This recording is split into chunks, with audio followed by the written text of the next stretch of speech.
Hello दोस्तों, नमस्कार। स्वागत है आप सभी का अपने यूट्यूब चैनल साहित्य ज्ञान धारा में। आशा करती हूँ आप सभी लोग स्वस्थ होंगे एवं अपनी पढ़ाई में लगे होंगे। कवियों की श्रृंखला में बिना किसी देरी के आज हम लोग देखेंगे मैत्रेयी पुष्पा के बारे में।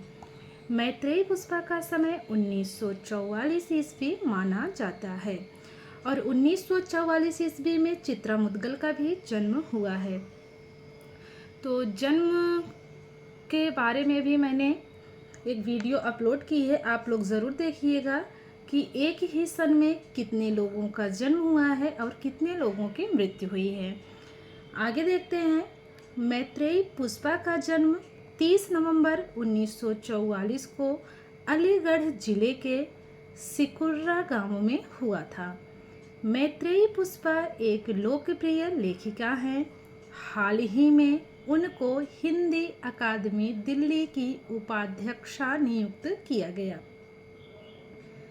मैत्रेयी पुष्पा की प्रारंभिक शिक्षा खिलीगांव झांसी में हुई तथा स्नातकोत्तर की शिक्षा झांसी में हुई। मैत्रेयी पुष्पा को उनकी कहानी फैसला के लिए कथा पुरस्कार दिया गया। मैत्रेयी पुष्पा को उनके उपन्यास बेतवा बहती रही के लिए उत्तर प्रदेश हिंदी संस्थान द्वारा प्रेमचंद सम्मान से नवाजा गया। मैत्रेयी पुष्पा को उनके उपन्यास इदम नमम के लिए बेंगलोर द्वारा नंजनागुडू तिरुमालवाम सम्मान से नवाजा गया। वर्ष 2013 का प्रतिष्ठित वनमाली पुरस्कार मैत्रेयी पुष्पा को मिला था। अब बात करते हैं इनकी रचनाओं की, तो चलिए देखते हैं। सबसे पहले है काव्य रचनाएं।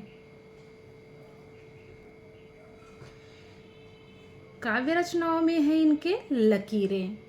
आगे बात करते हैं कहानी संग्रह की।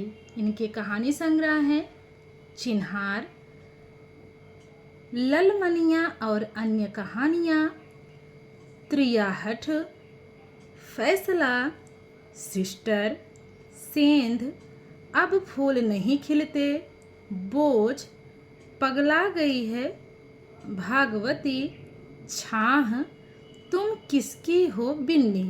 तो ये सभी इनके कहानी संग्रह हैं।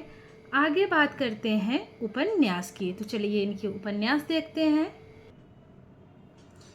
इनके उपन्यास हैं सर्पदंश 1990 ईस्वी, बेतवा बहती रही 1993 ईस्वी, इदम नमम 1994 ईस्वी, चाक 1997 ईस्वी, झूठा नठ 1999 ईस्वी, अलमा कबूतरी 2000 ईस्वी, कह ईसुरी फाग, गुनाह बे गुनाह।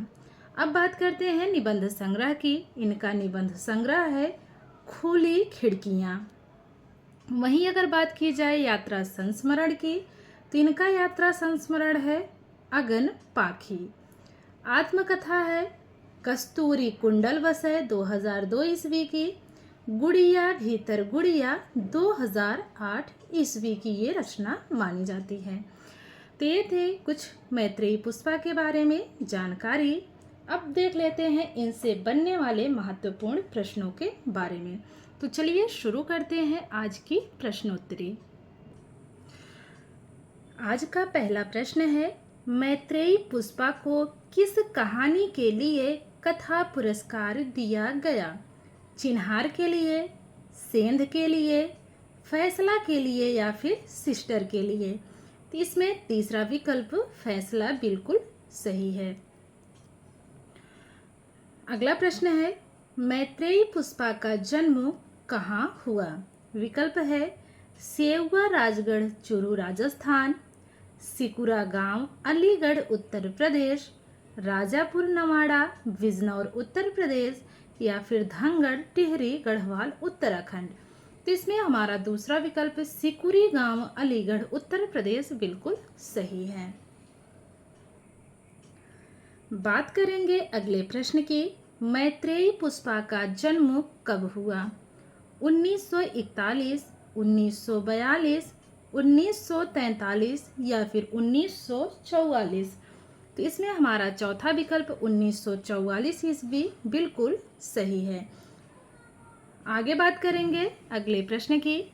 मैत्रेयी पुष्पा को उत्तर प्रदेश हिंदी संस्थान द्वारा किस उपन्यास के लिए प्रेमचंद सम्मान दिया गया? विकल्प है अलमा कबूतरी, कह ईसुरी फाग, बेतवा बहती रही या फिर सर्पदंश। इसमें हमारा तीसरा विकल्प बेतवा बहती रही बिल्कुल सही है। बेतवा बहती रही के लिए मैत्रेयी पुष्पा को प्रेमचंद सम्मान दिया गया था।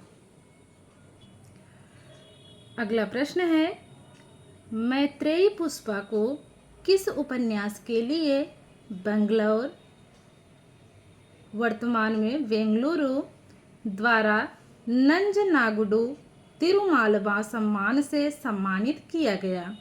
अलमा कबूतरी, कह ईसुरी फाग, बेतवा बहती रही या फिर इदम नमम?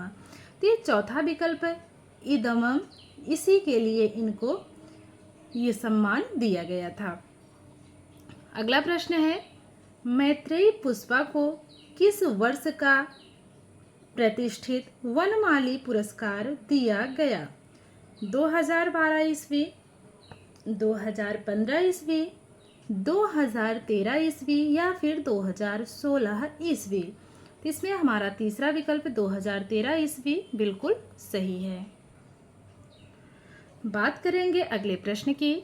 मैत्रेयी पुष्पा का काव्य है लकीरें, सीढ़ियों पर चढ़ते ही, एक और आकाश की खोज, हुस्नो बानो और अन्य कविताएं। इसमें हमारा पहला विकल्प लकीरें बिल्कुल सही है। अगला प्रश्न देखेंगे, इनमें से कौन सी कहानियाँ मैत्रेयी पुष्पा की हैं? चिन्हार, सिस्टर, त्रियाहट, सेंध, बोझ, छां। इसमें हमारा पहला ही विकल्प सही है, आगे बढ़ने की कोई आवश्यकता नहीं है। ये सभी कहानियां मैत्रेयी पुष्पा की हैं। आगे बात करते हैं,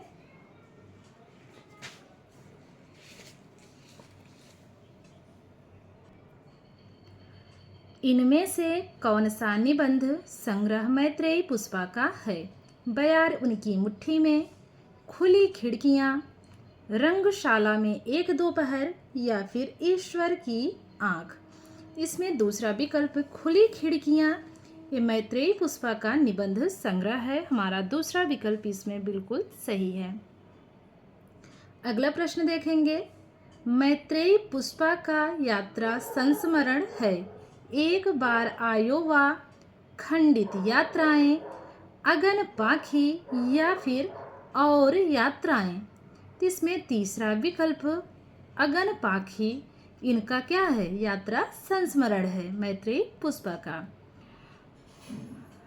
बात करेंगे अगले प्रश्न की।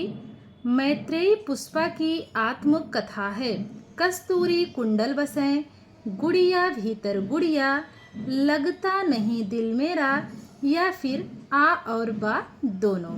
तो पहला और दूसरा दोनों ही आत्मकथा मैत्रेयी पुष्पा की है, इसलिए हमारा ये चौथा विकल्प इसमें बिल्कुल सही है। बात करेंगे अगले प्रश्न की। कस्तूरी कुंडल बसे आत्मकथा का प्रकाशन वर्ष है 2002 ईस्वी, 2005 ईस्वी, 2003 ईस्वी या फिर 2006 ईस्वी?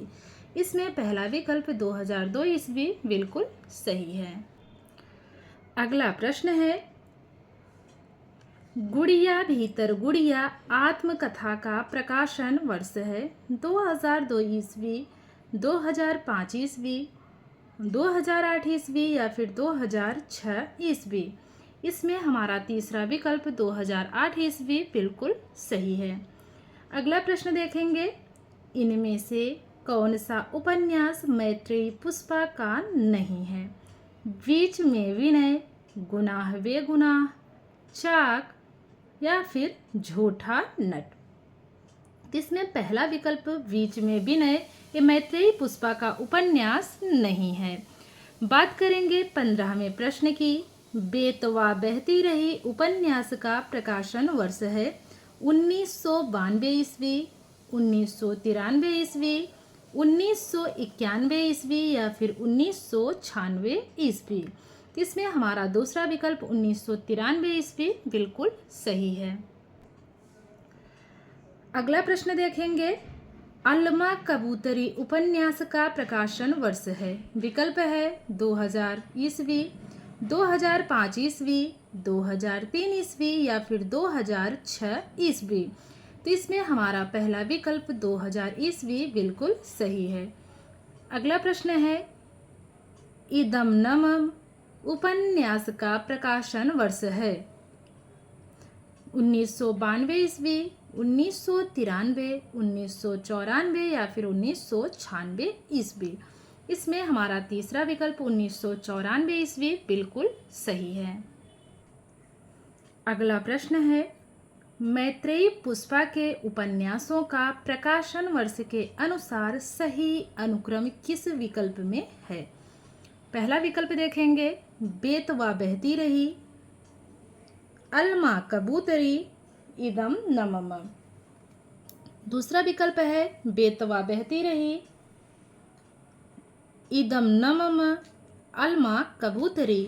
तीसरा विकल्प है अल्मा कबूतरी, बेतवा बहती रही, इदमम। चौथा विकल्प इदमम, अल्मा कबूतरी, बेतवा बहती रही।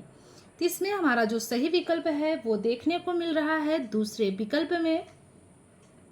सबसे पहले है बेतवा बहती रही, इसका समय है 1993 ईस्वी। इदमम का समय है 1994 ईस्वी। अल्मा कबूतरी की बात करें तो ये है 2000 ईस्वी की रचना, इसलिए हमारा दूसरा विकल्प ही इसमें क्या है, सही है। आशा करती हूँ आज की वीडियो आप लोगों को ज़रूर अच्छी लगेगी। वीडियो अच्छी लगे तो लाइक कीजिए, कमेंट कीजिए और अपने दोस्तों को भी चैनल से ज़रूर जोड़िए, क्योंकि बिना आप लोगों के सहयोग से हम भी अकेले कुछ नहीं कर सकते। तो ठीक है, मिलते हैं कवियों की श्रृंखला में एक और कवि के साथ। और एक बात, जो लोग क्विज करना चाहते हैं वो लोग यूट्यूब चैनल पे आप लोग देखेंगे, उस पे टेलीग्राम की लिंक डाली हुई है, शेयर किया है मैंने। तो आप लोग जुड़कर टेलीग्राम ग्रुप में क्विज कर सकते हैं जिनको करना हो। मिलते हैं अगली वीडियो में, तब तक के लिए सभी को जय श्री राधे कृष्णा, जय श्री सीताराम, नमस्कार।